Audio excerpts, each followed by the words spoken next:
Welcome to today's episode of Retail Initiative. Sorry that we've been gone for a few weeks. It was Thanksgiving and whatnot, so getting around to recording episodes can be hard.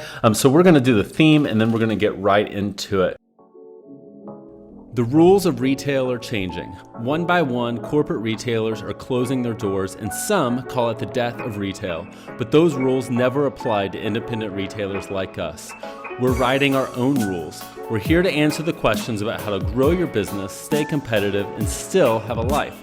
I'm Josh Orr, and this is the Retail Initiative Podcast. All right, so welcome back. I hope that your Black Friday and your Cyber Monday were incredible. I hope that you reach your sales goals or whatever you were wanting to accomplish. I hope that was the case. But we still have a lot left in December, right? Like, hopefully you haven't given up and you haven't said, all right, well, Black Friday's done, so it's behind me. Like, no, you still have the most important month of the year ahead of you. So what I want to do is talk about, like, what can you do to make the most of it? I was having a meeting yesterday, and it was someone who, like, they were just nervous about where the rest of the month was headed. They had planned so much for Black Friday and Cyber Monday and banked so much on that, which luckily for them, it worked out. And they had great results. But now, like, she's left with literally an entire month left and not a lot planned for how to execute. And honestly, like, not the money to spend on a ton of ads or whatever. And she was asking me, like, how do I do this? Like, what do I do this month to grow my sales, to reach my goals this month? Because I put so much energy into Black Friday, Cyber Monday that now I really don't know what to do. So what I want to do is talk about 4 things that I think you can be doing this month that are going to help grow your December sales and grow your first quarter sales in 2020. So if that's okay with you, I'm going to go ahead and jump into it. The first thing that I think you should be doing, and look, I'm going for cheap things here. I'm not talking about super expensive, like, let's go drop 10 grand on Facebook ads, although I am going to get to a certain ad that I think you should be running. I want to talk about some affordable, like, low-level things that you can be doing to increase traffic online and in your store. So number one, look at your sales from last year. Look at your quarter 4 sales for 2018. That's right.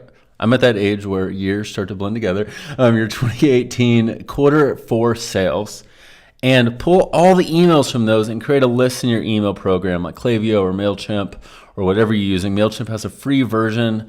If you aren't using anything, like, that's low-hanging fruit that you can be doing. Pull those emails and simply send an email to your list.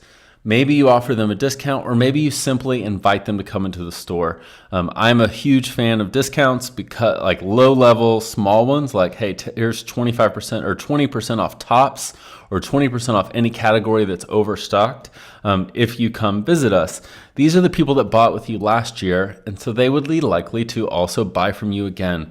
Your best customer is always your existing one. So I know I'm more likely to return to stores than I am to try new ones. So using your existing customer base can be huge. So simply sending your existing customers, particularly the ones that bought with you last year, an email inviting them back can be huge. I know you're thinking that's oversimplified.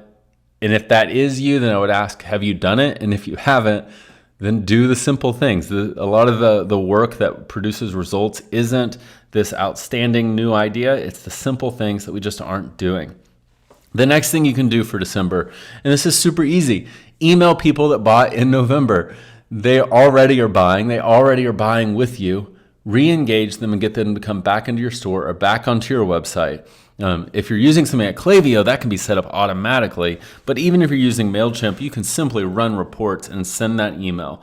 So these are your most recent customers that hopefully you got their email, and we can contact them to get them to come back in the store because you are fresh on their mind. Next, look, I know that some of you may be skeptical of Facebook ads, and I totally get it. I know that it can be really expensive, but one that isn't expensive to do is a simple ad based on your web traffic. So if you don't have Facebook Pixel installed, you definitely want to have Pixel installed. That's keeping track of who's visiting your site. But creating an audience that is web visitors last 180 days, which is as much as Facebook is going to let you do. Creating that simple audience and then running ads to them under the reach objective in Facebook. I know I'm getting kind of technical, but when you first create an ad, it asks you to choose an objective. You'll select reach.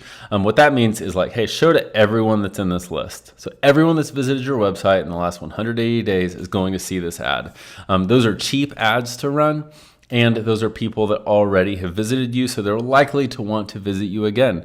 You can do ads on your existing posts that already are there, or you can create new ones. But that's such an affordable, easy way to re-engage people who have touched your brand in some form or fashion.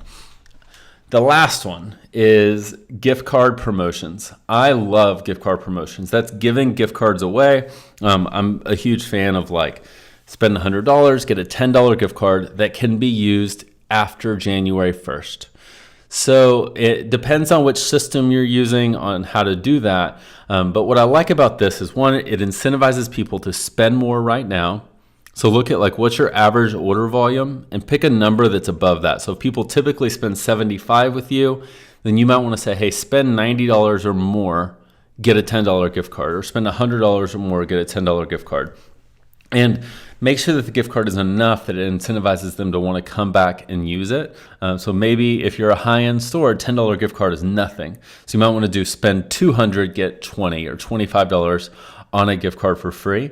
But this gets them to come back, and it can increase your traffic in the first quarter of next year, which can be huge for a retail business. So again, the 4 things: email your buyers from last year.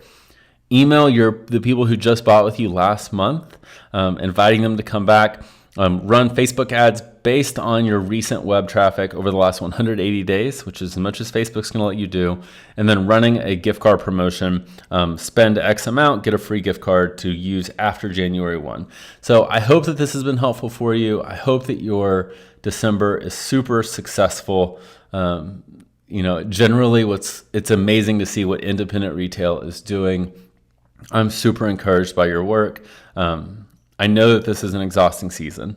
It's hard because everyone else is getting to do family and friends things, and you are running a retail business during your busiest season. So know that you are not alone, that there are people that are in the trenches with you. I hope you have some sort of community that you can go through this with and celebrate the holidays with. But I'm really grateful for you. So thanks for listening. If you don't follow me on Instagram, you can find me at RetailJosh. You can find my company, Streamline Retail, at streamlineretail.com. We do retail operations and e-commerce design and development. So give us a shout out. Again, shoot me a DM on Instagram. I'd love to hear from you. I appreciate you listening, and we'll connect next time.